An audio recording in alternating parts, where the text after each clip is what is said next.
मुल्क की मईशत में एक और अहम संग मील उबूर कर लिया गया है। पाकिस्तान के ज़र मुबादला के ज़खायर मार्च 2022 के बाद बुलंद तरीन सतह पर पहुँच गए।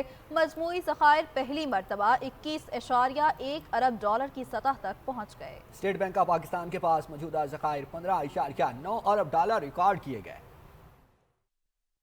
में एक और अहम संगमील उबूर कर लिया गया। पाकिस्तान के ज़र मुबादला के ज़खायर मार्च 2022 के बाद बुलंद तरीन सतह पर पहुंच चुके, जो माशी बहाली, माली नज़्म ज़ब्त और सरमाकारों के बढ़ते हुए एतमाद का वाज़ेह सबूत है। ताज़ा आदाद शुमार के मुताबिक मजमूई ज़खायर पहली मरतबा 21.1 अरब डॉलर की सतह तक पहुंच चुके हैं, जबकि स्टेट बैंक ऑफ पाकिस्तान के पास मौजूदा ज़खायर 15.9 अरब डॉलर रिकॉर्ड किए गए, जो गुज़श्ता बरसों के मुकाबले में नुमाया बेहतरी की अक्कासी करते हैं। आदाद शुमार ये भी जाहिर करते हैं कि मुल्क की दरामदी सलाहियत 2.6 माह से तजावुज कर चुकी। फरवरी 2023 में यह सलाहियत महज 2 हफ्तों से भी कम थी, जो इस वक्त मईशत को दरपेश शदीद दबाव की निशानदही करती थी। मुआशी माहिरीन के मुताबिक ज़र मुबादला के ज़खायर में हालिया इजाफा कर्जों के सहारे नहीं, बल्कि मकामी मुआशी सरगर्मियों, बेहतर नज़्म नस्क और सरमाकारों के एतमाद की बहाली का नतीजा है। बैरूनी कर्जा बामुकाबला GDP तनासुब 31% से कम होकर 26% तक आ चुका है। फॉरवर्ड फॉरेन एक्सचेंज वाजिबात में 65% कमी की गई, जिससे मुस्तकबिल में बैरूनी दबाव में वाज़ेह कमी मुतवक्किल है। माहिरीन के मुताबिक ये ज़खायर महज वक्ती इंतजामात के तहत नहीं बढ़े, बल्कि ये एक पायदार मुआशी बहाली का नतीजा है। 2023 में मरकजी बैंक के ज़खायर कम होकर 2.9 अरब डॉलर तक पहुंच चुके हैं। वहीं अब ये बढ़कर तकरीबन 15.9 अरब डॉलर की सतह पर है, यानी 2 वर्षों में 5.5 गुना इजाफा रिकॉर्ड किया गया है। मुआशी माहिरीन के मुताबिक ये महज अददी बेहतरी नहीं, बल्कि पाकिस्तान के बैरूनी मुआशी इस्तेकाम और कर्जों पर मबनी वक्ती बका की पॉलिसी से निकल कर पायदार तरक्की की जानिब एक बढ़ता हुआ अहम कदम